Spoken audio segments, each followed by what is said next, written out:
अभी अभी इस वक्त की सबसे बड़ी बिग ब्रेकिंग न्यूज अपडेट आ रही है दोस्तों। भारत सरकार यानी कि प्रधानमंत्री नरेंद्र मोदी ने सुरक्षा मामलों की कैबिनेट बैठक बुलाई और अफगानिस्तान वाले मुद्दे पर विस्तार से चर्चा हुई। आपको पता होगा कि तालिबान संगठन ने अफगानिस्तान पर अपना अधिकार जमा लिया और इसी बीच तालिबान को प्रधानमंत्री नरेंद्र मोदी ने एक गहरा संदेश भी दिया।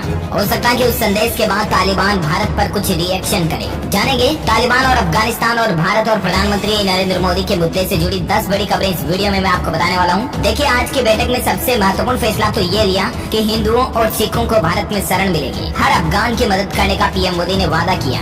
सुरक्षा की सबसे बड़ी बैठक की 5 खास बातें मैं आपको बताने जा रहा हूँ। अफगानिस्तान में ताजा हालातों को लेकर भारत सरकार की जो अहम बैठक हुई उसमें सुरक्षा मामलों पर कैबिनेट समिति की मीटिंग में पीएम मोदी ने कई निर्देश दिए। प्रधानमंत्री का कहना है कि मदद की उम्मीद कर रहे अफगान नागरिकों को निराश नहीं किया जाएगा। इच्छुक अल्पसंख्यक सिखों और हिंदुओं को शरण देने का भी ऑर्डर मिला है। इसी बीच बड़ी खबर देखिए, तालिबान ने भारत को एक संदेश भेजा कि हमसे दोस्ती करोगे। भारत से दूतावास बंद नहीं करने की भी अपील की है तालिबान ने। उनका कहना कि हमसे कोई खतरा नहीं है। और उनके इस रिप्लाई के बाद प्रधानमंत्री नरेंद्र मोदी ने क्या जवाब दिया पता है? भारत की तरफ से जो जवाब दिया आपको चौंका देगा। तो ये पूरी बड़ी खबर तो मैं आपको बताऊंगा, लेकिन इससे पहले फिलहाल कुछ और हेडलाइंस न्यूज अपडेट आप देखिए। जहां एक तरफ हम सबको ये लग रहा है कि पाकिस्तान जो है तालिबान के कहीं ना कहीं मदद कर रहा है, इसी बीच अब एक और बड़ी खबर आ रही है कि पाकिस्तान की कैद में हो सकता है तालिबान चीफ हैबतुल्लाह अखुंदजादा, यानी कि ये तालिबान का चीफ है, तालिबान संगठन का जो सबसे हेड है वो पाकिस्तान के कब्जे में हो सकता है। इस तरह की भी मीडिया रिपोर्ट्स चल रही है।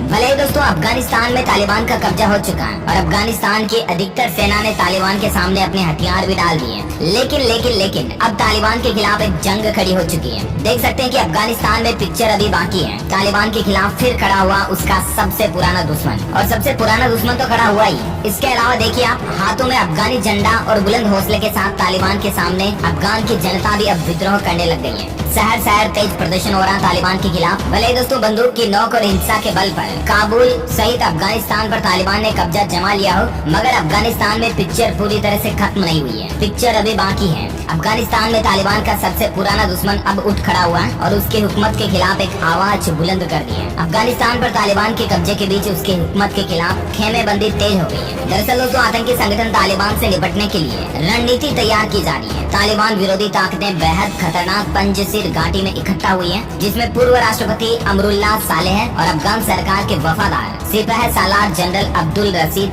दोस्तम व कुछ खास आदमी, वहीं अहमद मसूद की फौजें वगैरह शामिल है। ये मतलब अफगानिस्तान में एक सीक्रेट प्लेस के ऊपर जाकर के तालिबान के खिलाफ एक रणनीति तैयार कर रहे हैं। मीडिया में आई खबरों के मुताबिक तालिबान के खिलाफ बगावत व बिगुल फूंकने वाली फौजें यानी कि नॉर्दर्न अलायंस ने परवान प्रांत के चारिकार इलाके पर दोबारा नियंत्रण हासिल कर लिया। चूँकि चारिकार राजधानी काबुल को उत्तरी अफगानिस्तान के सबसे बड़े शहर मजार शरीफ से जोड़ता है, लिहाजा उस पर जीत को विद्रोहियों की बड़ी कामयाबी के तौर पर देखा जा रहा है। यानी कि काबुल का ही एक प्लेस है जिस पर वापस मतलब तालिबानियों को हटा दिया और उस पर वापस जो अफगानिस्तान के पुराने राजनेता और कुछ सरकार के जो वफादार लोग थे ना, उन्होंने वापस तालिबान के खिलाफ बगावत करके लड़ाई करके अपने एक हिस्से को वापस अपने कब्जे में कर लिया। खबरों के मुताबिक चारिकार पर कब्जे के लिए 16 के सैनिकों ने पंजशीर की तरफ से हमला किया था और ये अफगानिस्तान का अकेला ऐसा प्रांत है जिस पर तालिबान का कब्जा अभी भी नहीं हो सका है और ये इलाका अब वापस मतलब अफगानियों के कब्जे में आ चुका है, जो कि एक बड़ी ही पॉजिटिव बात है अफगानिस्तान के लोगों के लिए। इतना ही नहीं, अब तो जनता भी विद्रोह करने में जुट चुकी है। देश के अलग अलग हिस्सों में तालिबान के खिलाफ प्रदर्शन हो रहा है। 19 अगस्त को अफगानिस्तान के स्वतंत्रता दिवस के मौके पर देश के अलग अलग हिस्सों में अफगानी जनता राष्ट्रीय झंडा लेकर सड़कों पर प्रदर्शन भी करने लगी। यानी कि कल ही अफगानिस्तान का स्वतंत्रता दिवस निकला था। भले दोस्तों अफगान के राष्ट्रपति अशरफ गनी देश छोड़कर भाग गए, लेकिन अब अफगानिस्तान की आम जनता ने तालिबान के खिलाफ मोर्चा खोल दिया।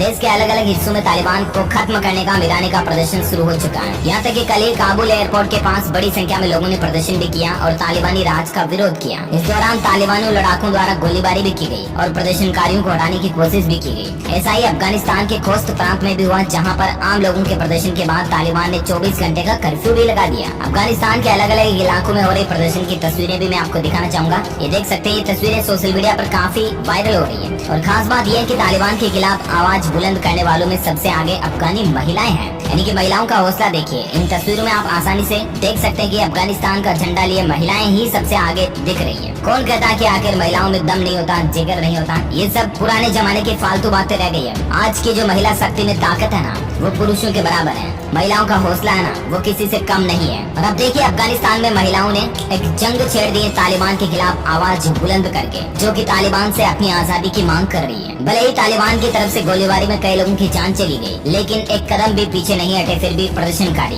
द गार्जियन की रिपोर्ट के मुताबिक जैसे ही गोली चलाई गई तो लोग दहशत में आ गए और भीड़ में भगदड़ मच गई, लेकिन विद्रोह फिर भी जारी रहा। और हम सभी भी ये प्रे करते दोस्तों कि अफगान की जनता के लिए कि जल्द से जल्द उनको न्याय मिले और दूसरे जो दुनिया के शक्तिशाली देश है ना उनको अभी मतलब अफगान की जनता का साथ देना चाहिए, राइट। वहीं इसी बीच बड़ी खबर देखिए, जो लोग मतलब अमेरिका का साथ देने वाले हैं ना उनको तालिबान घर घर तलाश करके उनकी जान ले रहा है। सामने न आने पर परिवार वालों को भी खत्म करता जा रहा है। मतलब तालिबान ये चाहता है कि उसके खिलाफ विद्रोह करने वाला कोई अफगान में बचे ही ना। अच्छा अभी दोस्तों तालिबान की वापसी के बाद पाकिस्तान और अफगानिस्तान की सरहद पर क्या हाल है, यानी कि यहाँ की जो सीमा रेखा दोनों के बीच की, इस पर क्या हालचाल माहौल चल रहा है। तो मैं आपको बता दूं पाकिस्तान और अफगानिस्तान के बीच सबसे व्यस्त सीमा मार्ग तोरखम पर है। अफगानिस्तान के हरे और लाल झंडों की जगह अब इस्लामिक अमीरात का सफेद झंडा लहरा रहा और अफगानिस्तान की सीमा सुरक्षा बल की जगह अब कमीज सलवार पहने, सिर पर सफेद रुमाल बांधे और हाथों में बंदूक उठाए तालिबान के लड़ाके दिखाई दिए। उनके पास 3 सफेद डबल केबिन गाड़ियां आकर रुकी, जिनमें शस्त्र और हथियार बंदूकें वगैरह ही शामिल है। तो मतलब अभी सरहद को भी इन्होंने कब्जे में कर रखा है। और इसी बीच सबसे बड़ा अपडेट जो आ रहा है, देखिए बड़ी खबर कि तालिबान को प्रधानमंत्री नरेंद्र मोदी ने संदेश दिया कि आतंक के जरिए साम्राज्य खड़ा करने वालों का अस्तित्व स्थायी नहीं होता है। ये तालिबान के लिए खुली चेतावनी है कि तालिबान का सर्वनाश होने वाला है, तालिबान मिटने वाला है। ये साफ साफ कह दिया प्रधानमंत्री नरेंद्र मोदी ने। गुजरात के सोमनाथ मंदिर से जुड़े एक कार्यक्रम में हिस्सा लिया और इस दौरान प्रधानमंत्री ने कहा कि आस्था को आतंक कुचल नहीं सकता। साथ ही उन्होंने कहा कि आतंक के दम पर साम्राज्य खड़ा करने वालों का अस्तित्व भी स्थायी नहीं होता है, उनकी नींव मजबूत नहीं होती है, उनका साम्राज्य ज्यादा दिन तक नहीं टिकता है। और ये एक खुली चेतावनी है भारत की तरफ से तालिबान के लिए, एक अलर्ट है कि तालिबान को अब भी संभल जाना चाहिए। प्रधानमंत्री नरेंद्र मोदी ने अफगानिस्तान में जारी हलचल को लेकर तालिबान को सीधा संदेश दिया। पीएम मोदी ने उदाहरण भी दिया कि आस्था को आतंक से नहीं कुचला जा सकता, जैसे कि सोमनाथ मंदिर को कई बार तोड़ा गया, इसे निशाने पर बनाया गया, लेकिन हर बार ये मंदिर वापस खड़ा हो जाता और दुनिया के लिए ये एक सबसे बड़ा उदाहरण है। पीएम मोदी ने आगे अपने संबोधन में कहा कि जो तोड़ने वाली शक्तियां हैं, जो आतंक के बलबूते साम्राज्य खड़े करने वाली जो गलत लोगों की सोच है, वो किसी कालखंड में कुछ समय के लिए भले ही हावी हो जाए, लेकिन उसका अस्तित्व कभी स्थायी नहीं होता है। वो ज्यादा दिनों तक मानवता को दबा कर नहीं रख सकते हैं। भारत अभी तालिबान और अफगानिस्तान के हालातों पर क्या रिएक्शन करने वाला है, तो मीडिया रिपोर्ट्स के मुताबिक भारत अभी दोस्तों वेट एंड वॉच के मोड में है, यानी कि रुको और जरा देखो कि माहौल अब आगे क्या कहता है, उसके अनुसार भारत सख्त कदम उठाएगा। वेट एंड वॉच का मतलब ये होता है भारत अभी अफगानिस्तान में जारी हलचल पर पूरी नजर बनाए रखे हुए है और वहाँ उसका भारत का मेन फोकस था कि जो भारतीय लोग वहाँ पर फंसे हुए हैं अफगानिस्तान में, उनको सुरक्षित निकाला जाए। इससे पहले बीते दिन विदेश मंत्री एस जयशंकर ने संयुक्त राष्ट्र से जुड़े एक कार्यक्रम में कहा था कि कुछ देश आतंकवाद के खिलाफ जारी लड़ाई को कमजोर करना चाहते हैं। ऐसे में दुनिया को इस ओर ध्यान देने की जरूरत है। विदेश मंत्री ने बिना नाम लिए तालिबान और पाकिस्तान पर सीधा वार किया, जो भी तालिबान के लिए एक खुली चेतावनी है। गौरतलब है कि अफगानिस्तान पर तालिबान का राज आने के बाद भारत ने अपने दूतावास से लोगों को निकाल लिया। अब वहाँ पर फंसे भारतीयों को निकालने की भी कोशिश पूरी चल रही है। और इसी बीच भारत लगातार अमेरिका से भी संपर्क बनाए हुए हैं, जिसने अभी काबुल एयरपोर्ट को अपने कंट्रोल में लिया हुआ है। विदेश मंत्री एस जयशंकर अमेरिकी यात्रा से लौटकर वापस भारत आ रहे हैं, यानी कि अफगानिस्तान का काबुल एयरपोर्ट अभी भी अमेरिकी सेना के कब्जे में है, ताकि लोगों को इधर उधर आने जाने में दिक्कत नहीं हो। और अमेरिका ने लगभग 4-5 हजार से भी ज्यादा सैनिक जो वहाँ पर काबुल एयरपोर्ट पर भेज रखे हैं।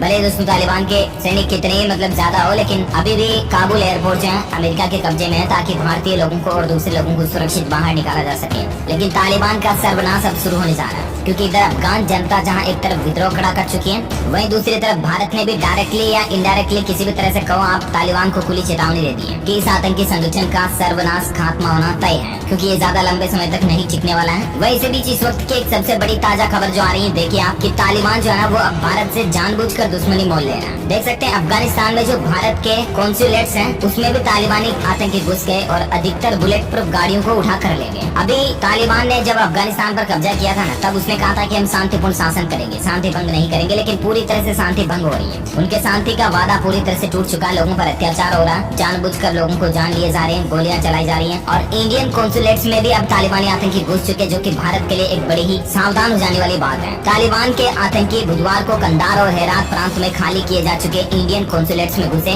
और उन्होंने वहां पर सरकारी कागजों और कंप्यूटरों की खोज की। उसके बाद वो कॉन्सुलेट्स में खड़ी भारतीय गाड़ियों को अपने साथ ले गए। उन गाड़ियों को अपने साथ ले जाने की सबसे बड़ी वजह ये थी कि उनमें से अधिकतर गाड़ियां जो है ना बुलेट प्रूफ थी, जो कि भारतीय कॉन्सुलेट्स की गाड़ियां थी। मतलब जो भारतीय वाणिज्य दूतावास, जो भारत के लोग हैं जो अलग अलग देशों में रहते हैं, जिस तरह से अफगानिस्तान में भी रह रहे हैं, तो भारतीय वाणिज्य दूतावास की गाड़ियों को लेकर जाना तालिबान के लिए मतलब एक अपने पैरों पर कुल्हाड़ी मारने वाली बात भी हो सकती है, क्योंकि इस घटना के बाद भारत सरकार भी चुप नहीं बैठने वाली है। पूरा तालिबान के खिलाफ जो है भारत सरकार कार्रवाई करेगी और लगता है कि अब तालिबान का अंत शुरू हो चुका है। भले ही अभी शासन अड़े पे तालिबान को 10-15 दिन भी नहीं हुए हो, लेकिन इसने बहुत सारी ऐसी मिस्टेक कर दी है कि अब दुनिया के शक्तिशाली देश जो है ना तालिबान को छोड़ने वाले नहीं है। हालांकि अभी भारत सरकार बस थोड़ा सा वेट एंड वॉच यानी कि इंतजार कर रही है और देख रही है कि सही मौका कब मिलेगा जब तालिबान को मुंहतोड़ जवाब दिया जाए। आगे जो भी ब्रेकिंग न्यूज अपडेट और हेडलाइंस न्यूज खबरें आती रही